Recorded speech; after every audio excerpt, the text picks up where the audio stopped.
Pigeons Media presents. Yeah. Highly motivated. Right. All of our life.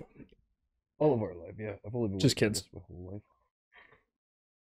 So, can stoners are stoners good dads? I think if Bluey's taught me anything, it's an attentive dad is a good dad. And It's a fair statement. generally, by consequence of caring what a small child has to say, a stone dad is generally a pretty great dad. pretty good He's a dad. pretty great and attentive dad. He definitely answers all your questions with a lot of Has no problem playing enthusiasm. Lego. Yeah, he has a lot of enthusiasm. Yeah. great imagination. Yeah, exceptional. Yeah, one thing you and I have in common amongst many, many things is that we're both potheads. Mhm. We're both really entwined in the legal industry. We wouldn't admit it if it was the illegal industry. And we're dads. Well, we're husbands too. I should mention that. Yeah. But we're also dads. Yeah. And I think there's a lot of I don't know, controversy, conversation in regards to whether or not, you can consume this product and still manage to be a decent parent. Yeah, I think like people there's a lot of like comparing with the alcohol industry and just as a substance in general. And substance abuse is one thing. Mm-hmm. The thing is that you also have to you can't take that as a blanket statement as well too, because many different substances do many different things. Right. And it's the old thing of whether you like to admit it, caffeine's a mind altering substance, nicotine, all that fun stuff. And it's just also how it fits in your life. And the problem is there's a billion examples. Examples? I like that one. That's good. That was a Yeah, good yeah, joint. put that on a We t-shirt. had a good joint. before. Yeah. Of like high functioning stoned parents Mhm. and a million examples of not so great coked or alcoholic parents or whatever. Yeah. Like not as many examples. not as many examples that you go like, I don't know, it worked out really well. Right. Like I love Blow, but the parenting in that movie wasn't right. the best, Right. right? It was a bit off. Yeah. It was non-existent. just a touch off. Yeah. And it's just so. I like how you started that with "I love Blow." Yeah. Anyways, continue. Oh yeah. I mean the movie, man. Yeah. It's one of those things where you're like, it's a little bit different. Yeah. It- 100%. It's undeniable. I get it all the time. Because I post pictures of myself on the internet and often consuming. Mhm. And I'm very open that I'm a dad and a husband, a family man, and using this product is that there are so many stereotypes that go along with it. It's no different than the stereotypes that are attributed to this product in its own right. I mean, There's the name. Lazy people, there's horrible people. They just so happen to use this Yeah, product, right, and then right. therefore we get a horrible name. Yeah, and But that's there's so it. many more examples of good people doing this, but you don't hear about that. Because they're living their everyday lives. Right. It's those basic things, and that's the part of it. I mean, the name of this is Highly Motivated because For a reason. because it's just like we're guys that have been very motivated individuals in our careers, and a lot of work goes into what we do, and how can you have that perception of me off the base with all the stuff that goes on, and you're to be able to be like the laziest piece of shit. Yeah. It's like that's not how that works. It doesn't fit. It No. doesn't fit. And like, It's the wrong narrative. There's the saying though that like, a herb isn't going to make a lazy man lazy. It's just a lazy man's lazy, right? So Yeah. I just made that saying up. But the concept of is or the idea that just because you consume that there's a blanket statement that just gets put on you that you are no good. You're no good. Yeah, that's not the case. And I think we're a great example of that. And I think there's plenty of great examples of that. I think it's just if it's ever been wide open now, it's now, especially with the legal industry and the diverse amount of people that are being employed because of the plan, right? Because of this thing, and the amount of different people that come to it, and then, you know, especially when you get saturated in those situations, because everybody's got this mindset on this thing that's similar to ours. It's crazy. It's weird to feel it on that mass scale, and it becomes like it's such a normal thing to you. But yet I can be at work at the shop and every day have somebody come in and they've never tried it, and we're doing the like first experience thing with them, and it just seems insane because like every part of my life is included with this thing. Yeah, you know, I'm a wake and bake person. Yeah, I'm an all day person. Smoke all day. Yeah, it's just it's there all day. It's my job. You know, I'm like, I'm talking about it all day. I'm talking about it like this now. Where, you know, it's such a weird situation. I'm, you know, the new friends I've made, all of this, everything's based off of cannabis and the industry around it. And so it's just, then you get somebody that's like, yeah, it's you're lazy. And you're like, what? Sheerly ignorance. Yeah. Sheerly ignorance. Yeah. You know, I think whether, you know, someone might ask, it's like, well, does it help? The answer is yes. Yeah. Does it ever? You know? Yeah. My boy is very active. He spends a lot of time playing hockey. He plays everything. And, you know, and when he's not out playing sports, he's at home playing sports. And I suffered, you know, from injuries that I sustained during car crashes in the past. And, you know, and even if I didn't, though, it's like it helps you stay motivated. You know, for myself, at least I can like bypass the thought, or at least the challenge of having pain. I can kind of just overlook it. You know, I can consume and then I can keep up with my boy, you know, and that's big for me. That's big because I want to be able to. And it's amazing how often, you know, it's like he'll be like, oh, you know, do you want to go for a walk, or should we go and you know, go play some mini sticks, or should we go play catch? And I'm like, yeah, give me a minute. Just give me a second. Just give me a minute, you know, and I'll be right back, and we're going to do that. We're going to do that. And, you know, if anyone thinks that like perhaps maybe that's taking away from the experience, you know, that's not the case at all. I'm able to take in that experience at the best way at the most I can, because I'm attentive, I'm aware, I'm you know, open-minded, I'm focused. These are all things that like before I consume, I struggle with maintaining. Creative, relaxed, imaginative. You know, yeah, you can go and play. You can become a kid yourself. Yeah, and that's very valuable, and that's why it's like no one gives you a hard time for taking vitamin B supplements.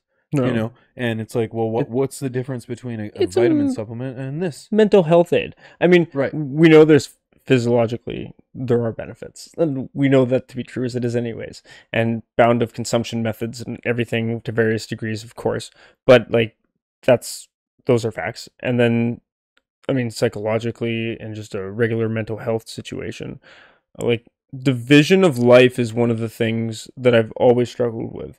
I spent years at that place working like a lot of hours, like a lot of small business owners, and not having the flexibility to like not be there all the time. Right. And that becomes extremely draining on the way you deal with relationships, because everything's through the filter of like somebody's visiting you at work, or small time constraints, how much I can give because I'm stuck, because I've made this commitment for my life. Right. And as new businesses, that when you go through those type of things and the constraints you with your early days and like what you had available to you and all that stuff, right, and being able to want to compete in the marketplace, and those steps like take a lot out of you mentally. It becomes a separation issue where you're just like, all right, how do I communicate with my wife again?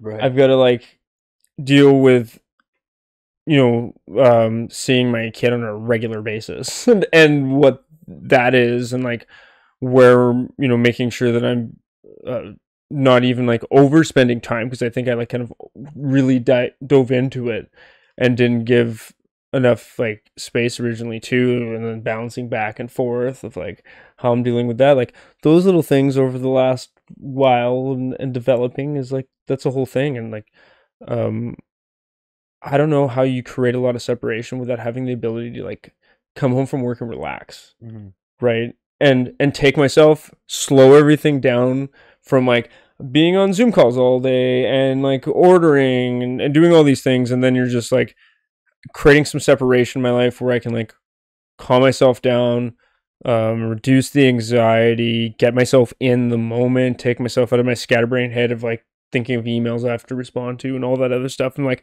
singular focus. I'm thinking about what I'm doing right now, and that's, you know, being with my son, playing with my son, and, you know, spending time with my wife, that kind of thing. That creating that separation, I think, is just, it's incredible. There's like nothing like, it's like why I like the long drive home that I have, because I like that time, that buffer zone. And then I come home, I have, you know, me and my wife will have some hoots and we talk and relax, play with the kid, rewind. Right. It becomes like part of the like a habit. Like you just, because you interact, and every time you do this interaction, you talk and communicate and do all those things that, you know, like a couples therapist will tell you to do, and you're just naturally doing it because that's what you associate with this act. I'm like, what a terrible thing. Oh, you horrible person. A horrible person. Yeah. Yeah. It's the truth. It's the truth. And you said it, it's like a car ride home.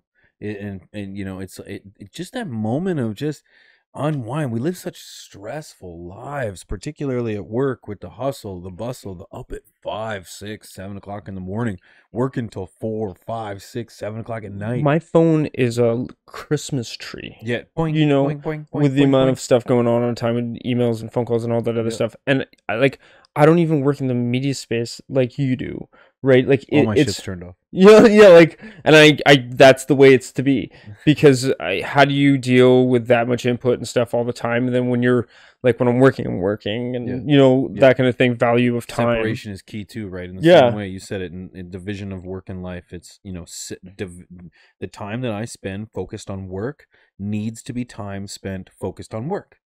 But that same thing is said about life, man. It's like the time focused on life needs to be focused on life.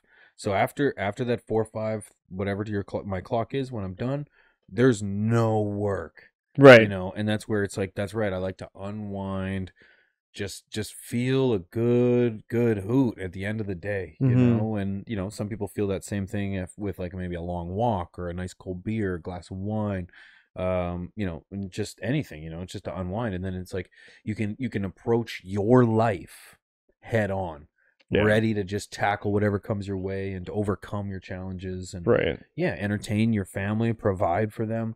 And that's, you know, and I don't lose any of that. Be engaged. I don't lose any of that when I consume this plant before I do anything. You know, it's not unusual for me. I've got little packs everywhere behind me. There's a little fanny pack where I keep my product in. I've got a box over here I keep my product in that I travel everywhere with. Well, it's just funny, the accommodation level that you will do in your life, like not just you, but like me in general.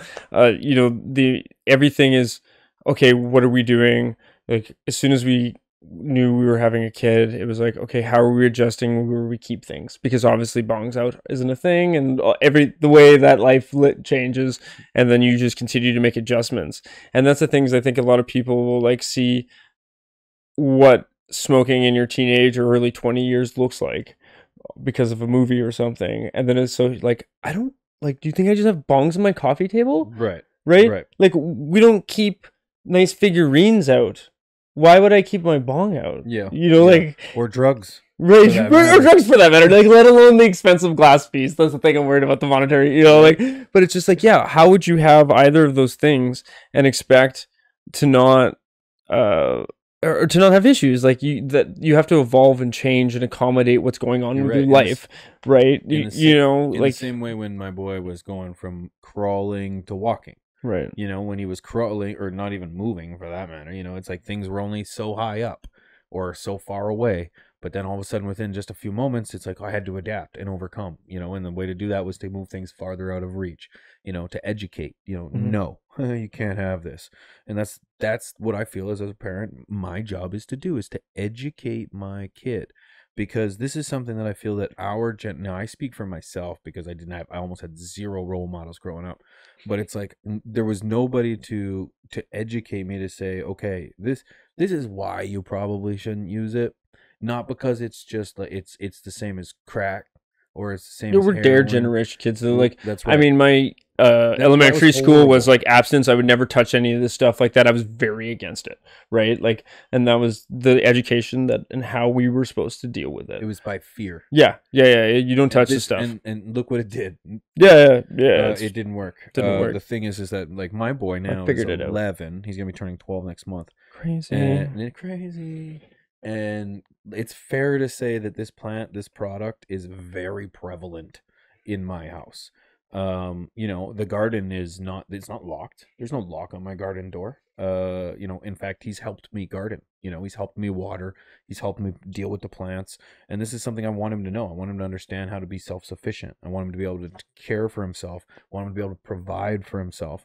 And I want him to be able to be, a man. I want him to know how to take care of things. He's going to get to decide if he even wants involvement. That's it. Right? Like we all... no, thanks. Right. Like there's 1,000 different routes that this can go, but it's the fact that it's understood and educated, and there's an example of a high functioning, a credible example of a household and a relationship and role model and all that other stuff. And that's the stuff that's like, that doesn't happen in a lot of those other situations. It just doesn't. It doesn't. That attentiveness and care isn't like on the forefront.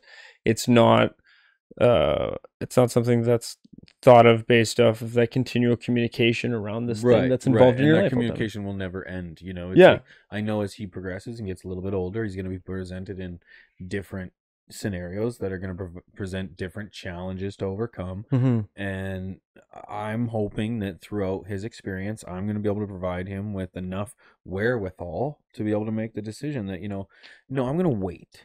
Like kids are making great decisions or can make great decisions when it comes to alcohol. I know a kid that didn't drink all the way through high school, shout out to Greg.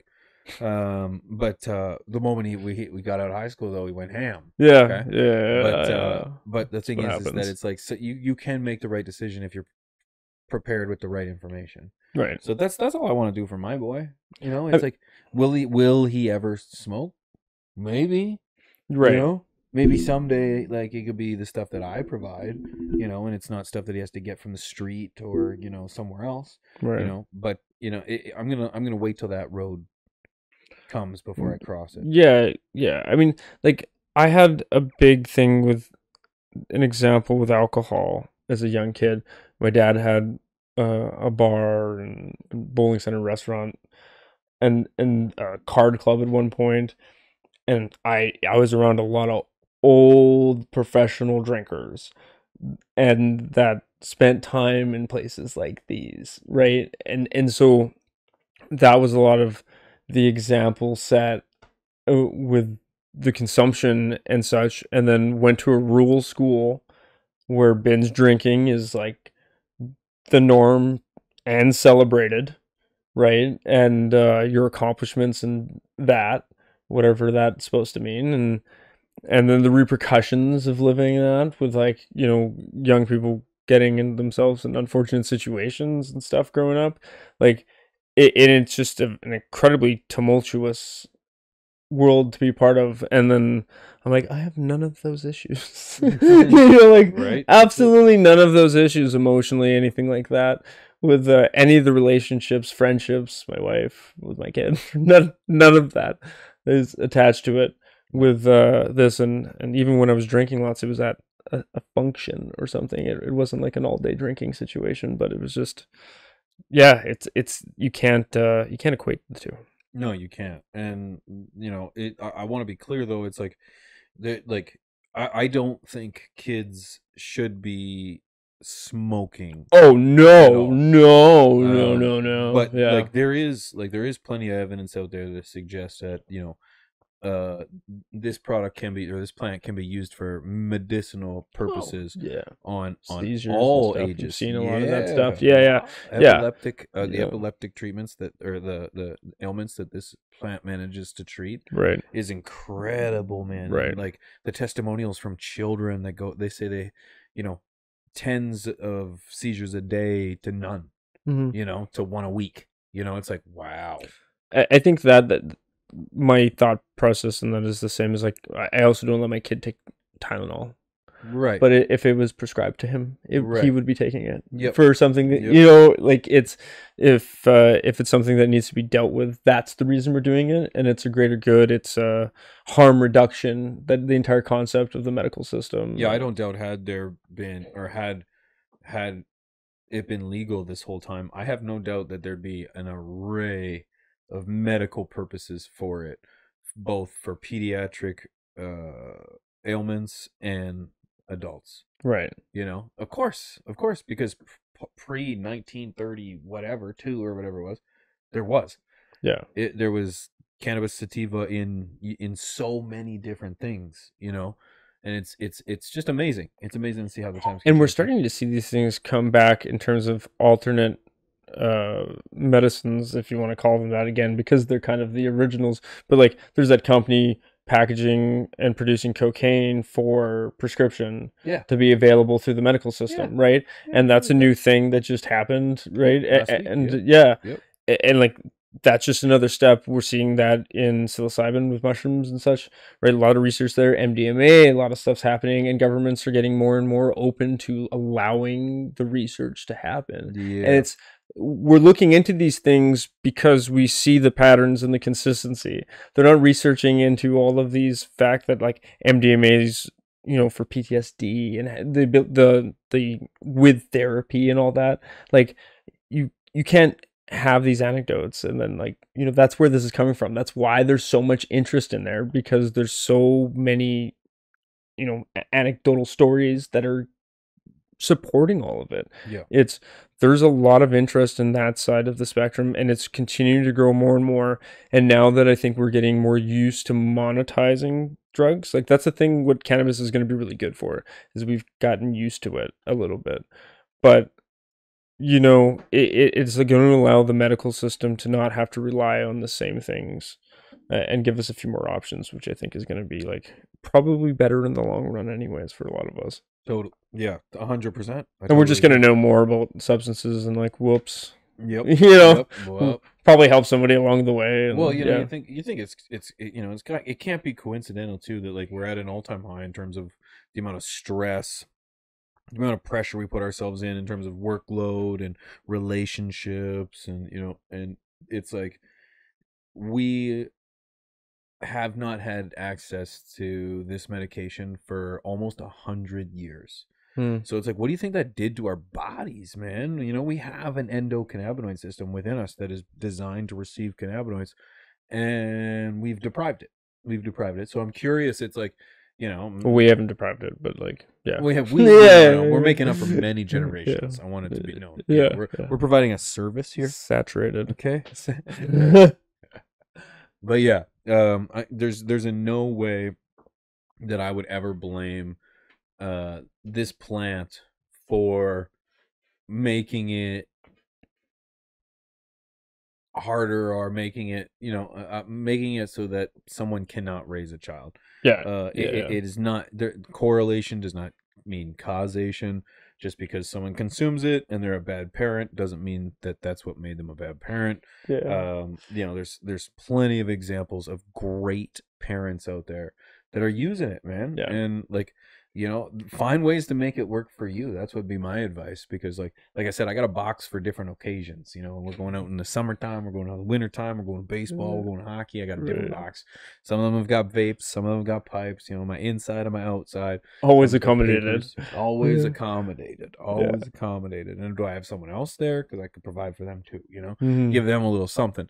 And that's what you should do, man. Being a parent should be fun. Yeah, it shouldn't be something that's like all of a sudden I had a kid. It's like, okay, now I have to be a hard ass and a stickler and no fun. That's what's exciting about the age group you're at.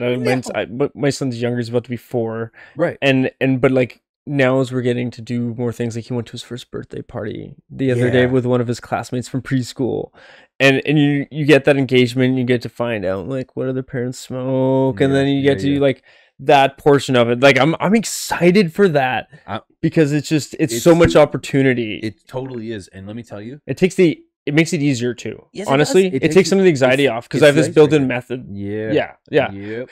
Hey, here's my coping mechanism. Yeah. You know, like, totally but it's community, and that's great, and it makes things easier. And then all of a sudden, like everybody's guards down, and now you're just talking, sharing a joint or something, right? It's always a great icebreaker. Yeah, but yeah. I often find that that's just a great way for me to start meeting new friends in terms of parents that I'm gonna have to deal with for a long time. Right. It's like, we're not moving. Yeah. And these, my boy's gonna be growing up with these people, so it's like, Right. make friends with them, Mhm. and it's just funny how you always you kind of gravitate to the ones that smoke kind of first, and then you gravitate to everybody else, afterwards. But Right. man, it is definitely a great icebreaker, and it's great opportunity to just chill and hang with someone and just start conversation.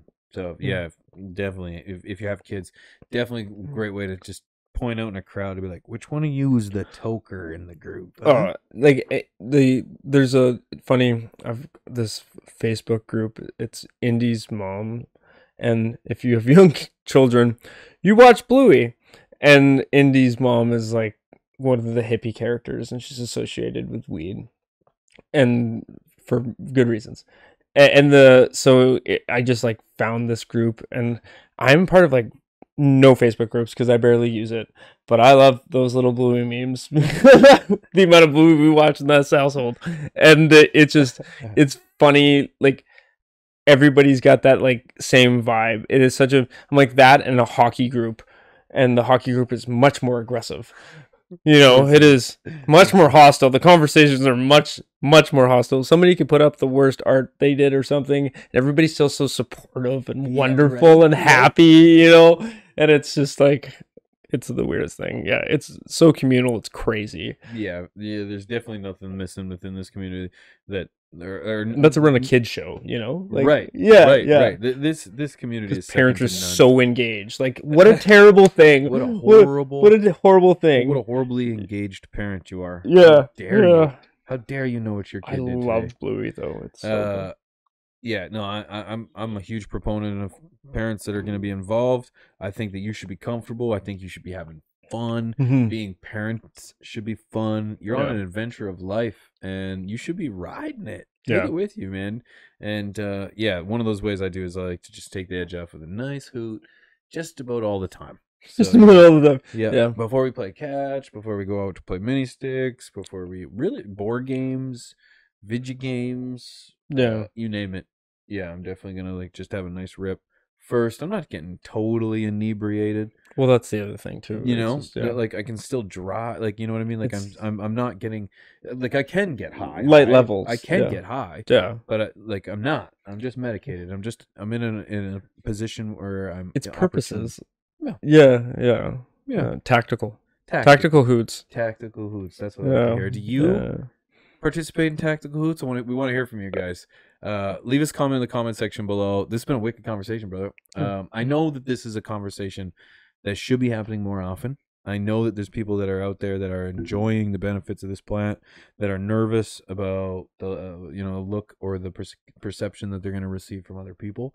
I don't want someone to be worried about that. The people that are perceiving you or judging you have far more skeletons in their closet. You can almost guarantee it, right?